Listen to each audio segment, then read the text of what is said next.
Shalom adik-adik, selamat sore. Jumpa lagi dengan Mbak Dita di sekolah minggu online. Apa kabarnya seminggu ini? Sudah ngerjain PR belum? Sudah, puji Tuhan. Oke, sekarang kita mau bangkit berdiri. Kita mau nyanyi buat Tuhan setinggi-tingginya langit ya. Bangkit berdiri semuanya adik-adik.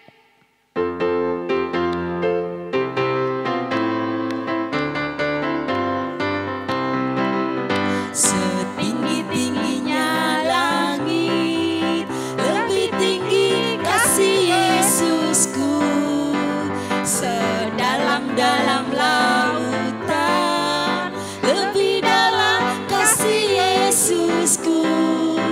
Seindah-indah pelangi, lebih indah kasih Yesusku. Kasih Yesus, kasih Yesus mengalahkan segalanya.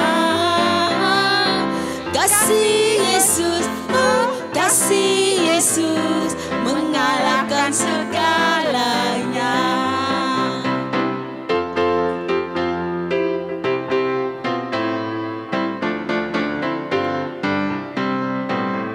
Setinggi-tingginya langit, lebih tinggi kasih Yesusku.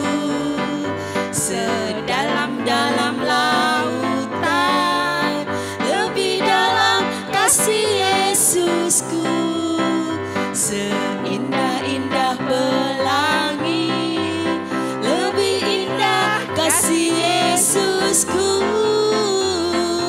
Kasih Yesus, kasih Yesus mengalahkan segalanya.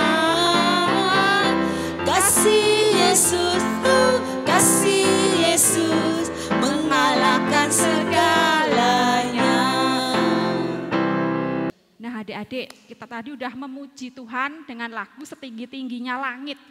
Jadi ya kasih Tuhan kepada adik-adik itu besar sekali, setinggi langit dan sedalam lautan. Bayangin aja lautan itu dalamnya berapa meter ya.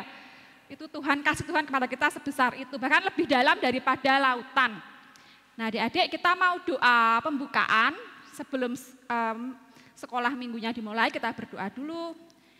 Anak adik-adik sekarang boleh duduk cantik, duduk yang manis. Kita mau bernyanyi, kemudian kita akan doa bersama kepada Tuhan. Kita mau menyanyikan lagu Seperti Rusa Rindu Sungaimu.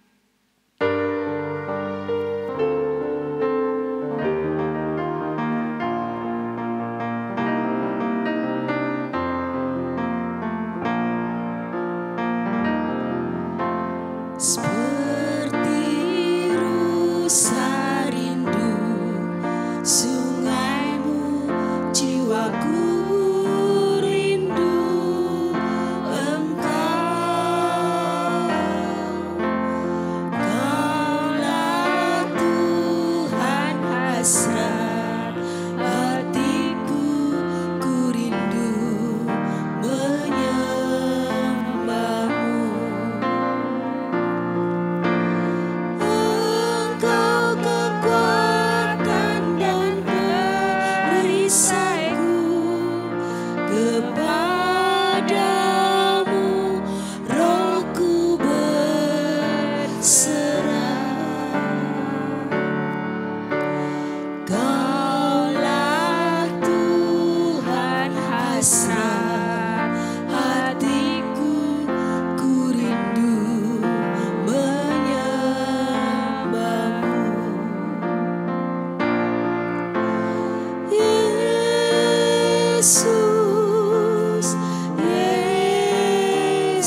Yesus, Kau segalanya bagiku. Ya adik-adik, mari kita berdoa. Tuhan Yesus yang baik, terima kasih Tuhan Yesus, Kau telah kumpulkan kami lagi, pertemukan kami lagi, walaupun via online Tuhan, Kau telah sertai kami, Kau beri kami kesehatan hingga hari ini Tuhan Yesus, dan terus-menerus kami akan Kau berkati. Kali ini Bapak, kami adik-adikmu sekolah minggu di GKJ Kerten Surakarta akan memuji dan memuliakan nama-Mu dalam sekolah minggu online. Tuhan sertai setiap kami, Tuhan berkati kami Tuhan Yesus, berkati juga orang tua kami, agar kami diberi kesehatan terus oleh Tuhan. Terima kasih Tuhan Yesus, kami juga mau mendengarkan firman-Mu. Tuhan berkati kami, Tuhan buka hati dan pikiran kami Bapa agar dapat menerima firman-Mu dengan baik. Dalam nama Yesus kami berdoa. Terima kasih Tuhan. Amin. Sebelum mendengarkan firman oleh Pak Agung, kita akan memuji Tuhan dengan lagu Tiap Langkahku. Yuk mari kita puji Tuhan. Udah siap ya Alkitabnya? Nanti kita akan buka Alkitab bersama-sama dengan Pak Agung.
Segala puji dan syukur kami naikkan kehadiran-Mu Tuhan Yesus atas kesempatan yang Kau berikan kepada kami pada sore hari ini.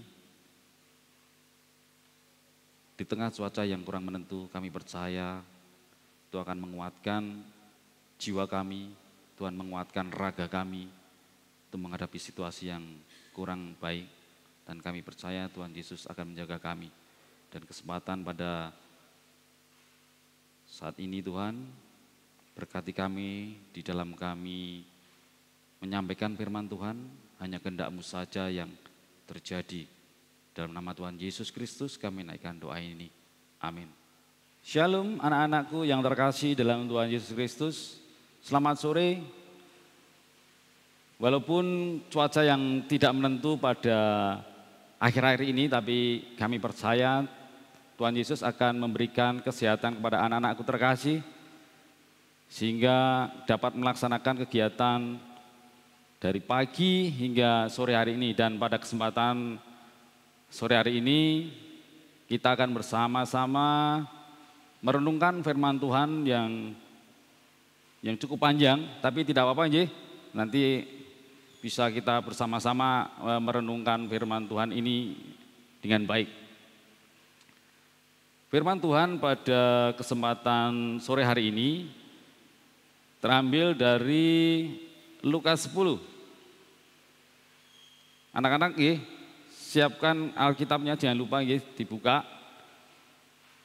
Lukas 10 ayat 25 sampai dengan 37. Yang demikian firman Tuhan. Orang Samaria yang murah hati. Pada suatu kali berdirilah seorang ahli Taurat untuk mencobai Yesus. Katanya, "Guru, apa yang harus kuperbuat untuk memperoleh hidup yang kekal?" Jawab Yesus kepadanya, "Apa yang tertulis dalam hukum Taurat? Apa yang kau baca di sana?" Jawab orang itu, "Kasihilah Tuhan Allahmu dengan segenap hatimu, dan dengan segenap jiwamu, dan dengan segenap kekuatanmu, dan dengan segenap akal budimu, dan kasihilah sesama manusia seperti dirimu sendiri." Kata Yesus kepadanya, "Jawabanmu itu benar. Perbuatlah demikian, maka engkau akan hidup." Tetapi untuk membenarkan dirinya, orang itu berkata kepada Yesus, "Dan siapakah sesamaku manusia?" Jawab Yesus, "Adalah seorang yang turun dari Yerusalem ke Yeriko. Ia jatuh ke tangan penyamun-penyamun yang bukan saja merampoknya habis-habisan, tetapi yang juga memukulnya, dan yang sesudah itu pergi meninggalkannya setengah mati. Kebetulan ada seorang imam turun melalui jalan itu. Ia melihat orang itu, tetapi ia melewatinya dari seberang jalan. Dengan demikian juga seorang Lewi datang ke tempat itu. Ketika ia melihat orang itu, ia melewatinya dari seberang jalan. Lalu datang seorang Samaria yang sedang dalam perjalanan ke tempat itu. Dan ketika ia melihat orang itu, tergeraklah hatinya oleh belas kasihan. Ia pergi kepadanya lalu membalut luka-lukanya. Sesudah ia menyiraminya dengan minyak dan anggur. Kemudian ia menaikkan orang itu ke atas keledai tunggangannya sendiri, lalu membawanya ke tempat penginapan dan merawatnya. Keesokan harinya ia menyerahkan 2 dinar kepada pemilik penginapan itu. Katanya, "Rawatlah dia, dan jika kau belanjakan lebih dari ini, aku akan menggantinya waktu aku kembali." Siapakah di antara ketiga orang ini menurut pendapatmu? Apakah sesama manusia dari orang yang jatuh ke tangan penyamun itu? Jawab orang itu, "Orang yang telah menunjukkan belas kasihan kepadanya." Kata Yesus kepadanya, "Pergilah dan perbuatlah demikian." Demikian firman Tuhan yang terambil dari Lukas 10 ayat 25 hingga 37. Anak-anakku yang terkasih dalam Tuhan Yesus Kristus, dari bacaan di atas kita dapat mengambil banyak hal, terutama dan yang utama adalah pengajaran Tuhan Yesus tentang cinta kasih. Dari 3 orang itu, 2 orang diantaranya, yaitu imam dan orang Lewi, itu adalah orang yang tahu betul tentang hukum Taurat. Karena mereka adalah termasuk dalam golongan orang-orang yang melayani bait Allah.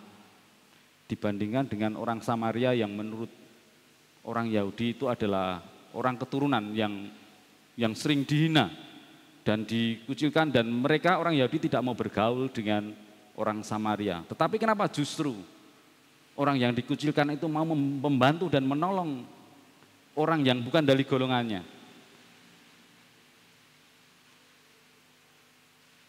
Dari situ Tuhan mengajarkan bahwa kita itu harus mengasihi musuh. Adik-adik pasti banyak juga teman-teman yang di sekolah itu yang menakali dalam arti kadang-kadang iseng menggoda. Itu kita harus juga mengasihi, karena di dalam Alkitab Tuhan itu mengajarkan bahwa kita itu harus menganggap musuh kita itu harus kita berikan kasih.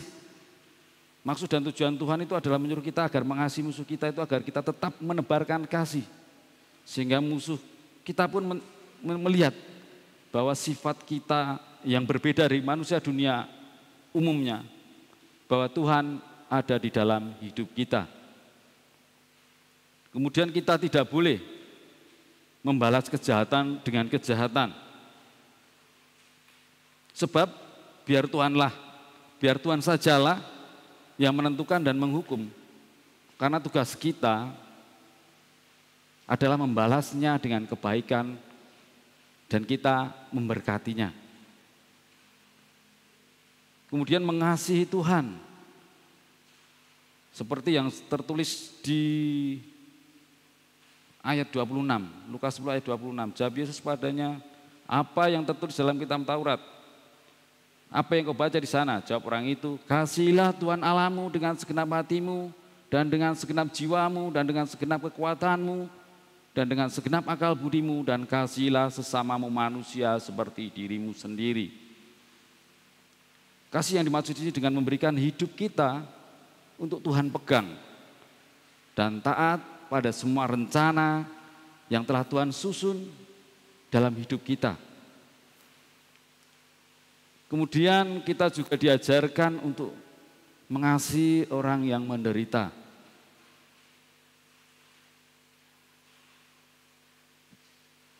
Bapak percaya, anak-anak pasti sering melihat orang-orang yang di jalanan, kadang pengemis, dan Bapak yakin kalau anak-anakku terkasih, tidak pernah terhitung berapa kali anak-anak kasih Tuhan ini memberikan. Tidak melihat berapa jumlah uang yang kita berikan, tapi hati kita, kasih kita terhadap manusia, belas kasih kita terhadap sesama manusia yang membutuhkan, itulah adalah yang utama, yang Tuhan inginkan dalam kehidupan kita, sehingga pengajaran Tuhan tentang cinta kasih dapat kita laksanakan di dalam kehidupan kita sehari-hari. Kemudian di dalam kita memberikan berkat sedikit pun, itu kita tidak boleh meminta imbalan. Tidak boleh kita mengharapkan seseorang memberikan imbal balik kepada kita. Dan Bapak yakin anak-anakku terkasih berbuat yang demikian. Umpamanya kita ada teman kita yang berulang tahun, kita memberikan kado. Kita yang memberikan kado tidak berharap nanti teman kita itu akan memberikan imbal balik kepada kita. Kita mengikhlaskan, kita berbuat sesuai dengan apa yang Tuhan ajarkan.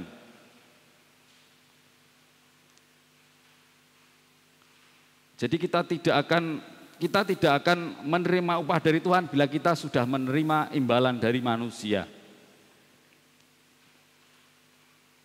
Mengasihi sesama.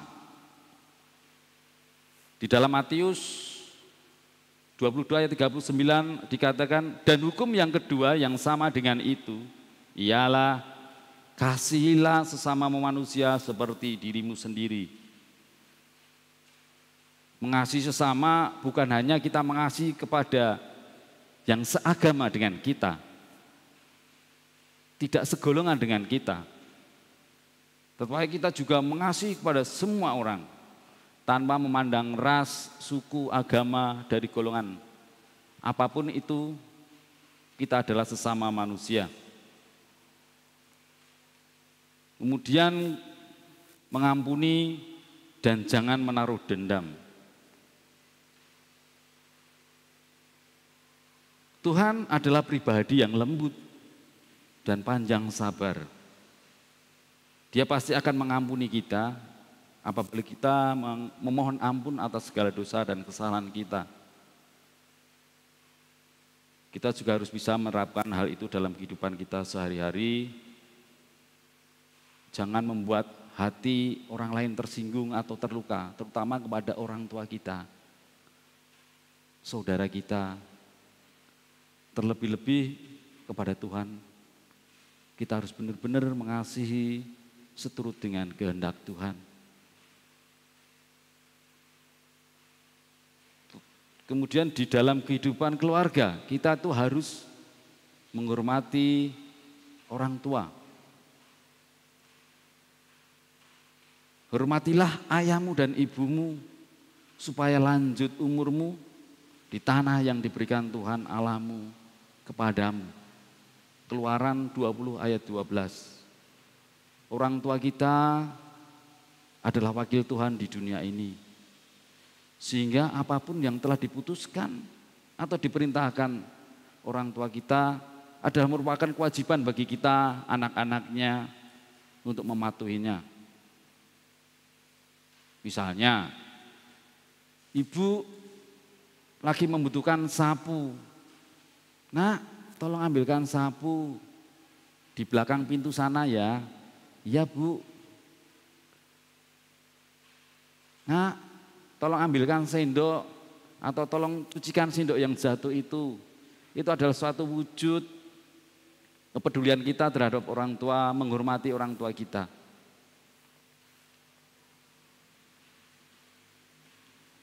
Tuhan adalah penyayang dan pengasih, panjang sabar dan berlimpah kasih setianya. Dalam Mazmur 103 ayat 8.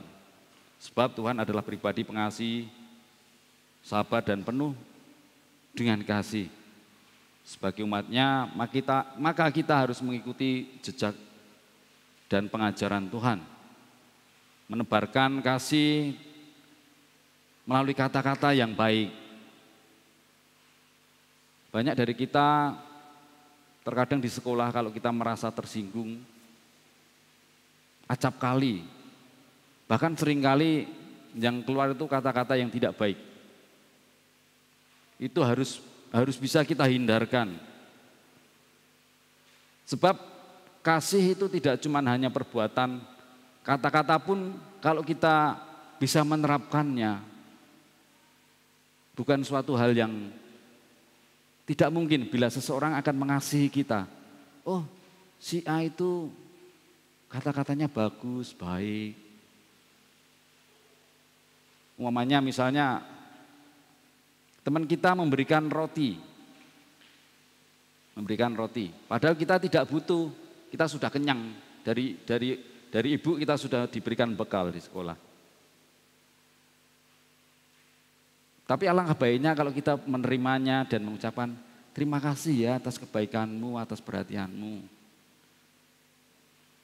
Roti ini nanti saya makan. Teman yang memberikan roti kepada kita itu akan merasa senang, merasa dihargai.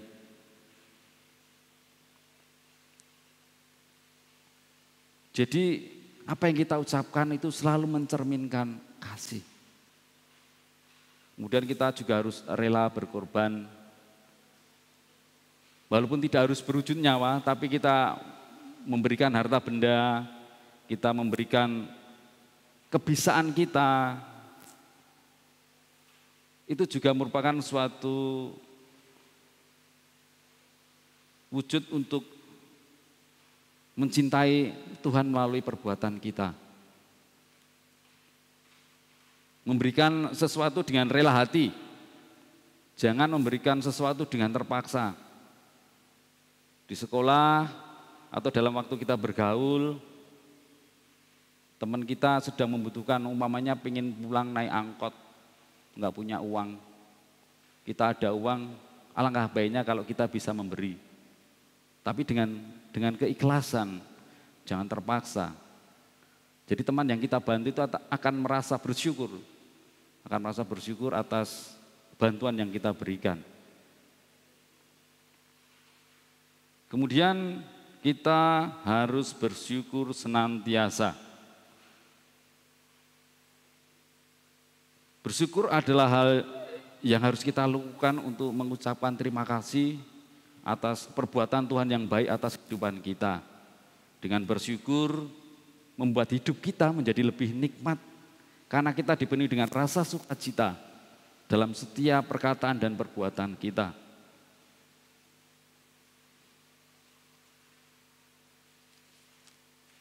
Di dalam Galatia 5 ayat 22, Tuhan Yesus mengajarkan, dan itu harus menjadi landasan dalam kehidupan kita.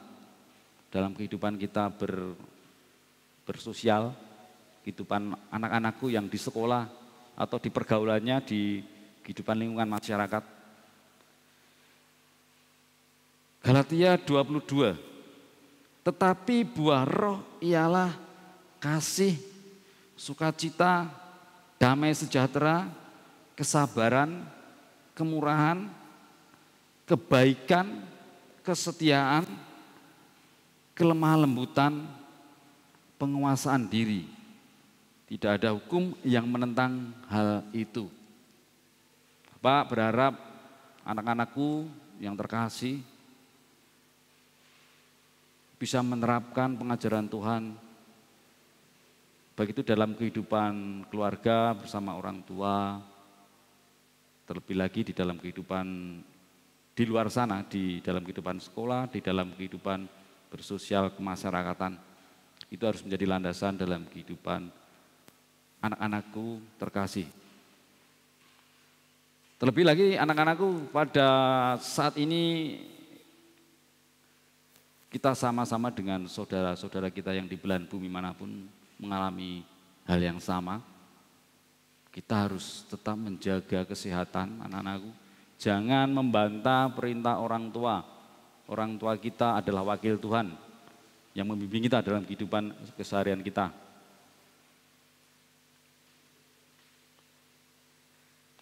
Protokol kesehatan, cuci tangan, menggunakan masker, jaga jarak, anak-anak harus bisa terapkan dalam kehidupan keseharian. Ini memang harus bisa kita lakukan, tapi Bapak percaya anak-anakku terkasih bisa melewatinya semuanya ini dengan baik. Jangan lupa makan makanan yang bergizi, tidak boleh asal makan, nggih. Agar kita menjadi lebih kuat, kita menjadi lebih sehat, dan kita menjadi lebih diberkati Tuhan. Amin. Anak-anakku terkasih, mari kita datang pada Tuhan atas berkat yang telah kita terima bersama.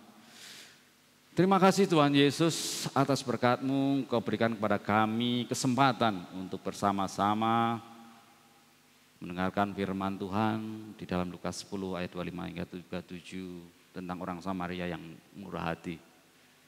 Kami percaya Tuhan di dalam kehidupan keseharian kami, Tuhan akan selalu menjaga kami dengan Roh Kudus-Mu. Tuhan tuntun kami, sehingga apa yang menjadi kerinduan kami untuk menerapkan pengajaran Tuhan tentang cinta kasih dalam kehidupan keseharian kami dapat terwujud dan nyata dalam pergaulan, dalam setiap perkataan, setiap perbuatan kami.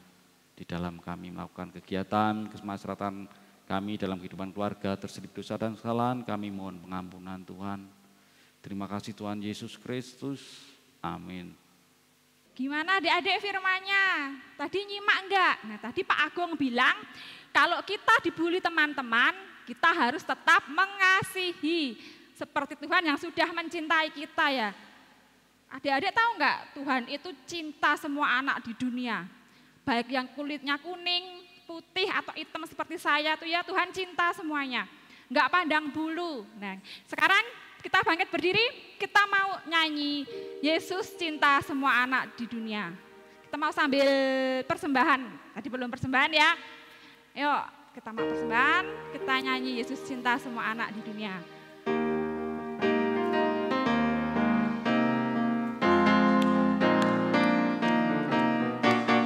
Yesus cinta semua anak di dunia. Kuning, putih, dan hitam, semua dicinta Yesus. Yesus cinta semua anak di dunia.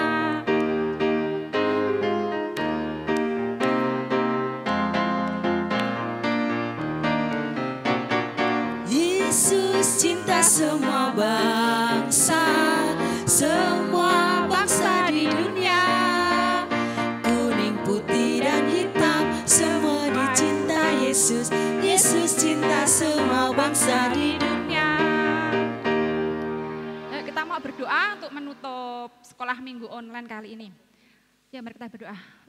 Tuhan Yesus, terima kasih untuk penyertaan-Mu selama kami sekolah minggu. Dan terima kasih Tuhan Yesus, melalui Pak Agung kami belajar bahwa kami harus mengasihi semua teman-teman kami tanpa pandang bulu, tanpa memandang dari mana mereka berasal. Kali ini Tuhan Yesus kami mau kembali beraktivitas. Tuhan berkati kami dan seluruh keluarga kami. Terima kasih Tuhan, amin. Ayo, sebelum selesai sekolah minggu, kita nyanyi ini, ku menang di dalam Yesus Tuhan, karena Tuhan sudah menebus kita, Tuhan sudah mengasihi kita, dan sekarang kita juga harus mengasihi orang lain. Yuk bangkit berdiri lagi, kita mau nyanyi bareng-bareng.